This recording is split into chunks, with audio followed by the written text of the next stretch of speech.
किसान सालों से बहुत मेहनत करके फसल लगाता, पर जब काटने की बारी आती तब पानी गिर जाता या फिर ओले पड़ जाते और आधी फसल खराब हो जाती। इस बात से परेशान होकर किसान भगवान के पास गया और कहने लगा कि आपको किसानी का कुछ भी ज्ञान नहीं है।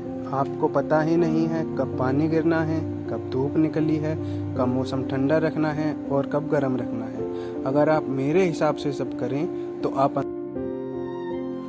अंदाज़ा भी नहीं लगा सकते कि फसलें कितनी अच्छी निकलेंगी। भगवान मुस्कुराए और किसान को शक्ति दे दी और कहा, जब तुम्हारी फसल निकले तब मेरे पास आना।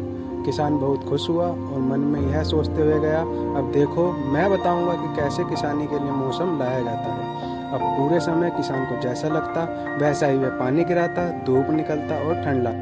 देखते ही देखते किसान की फसल बहुत शानदार हो गई।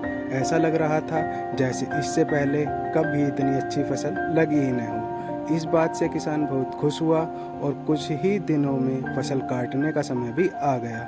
जब किसान ने फसल काटी तो वह चौंक गया। उसने देखा फसल में तो दाने ही नहीं हैं और जो कुछ भी दाने हैं वह बहुत ही कमज़ोर हैं। इस बात से परेशान होकर किसान फिर से भगवान के पास पहुंचा और अपनी समस्या बताई। भगवान ने किसान से कहा, जब तुम्हारी फसल ने कोई संघर्ष ही नहीं किया तो उसमें अच्छे दाने कहाँ से आ जाएंगे। इन फसलों ने आधी ही मार सही है, न ओलों की न खराब मौसम की। एक अच्छी फसल के लिए संघर्ष करना बहुत ज़रूरी है। किसान को अपनी गलती समझ में आ गई और वह भगवान से माफ़ी मांगकर वापस आ गया और फिर उसने दोबारा कभी खराब मौसम की शिकायत नहीं की।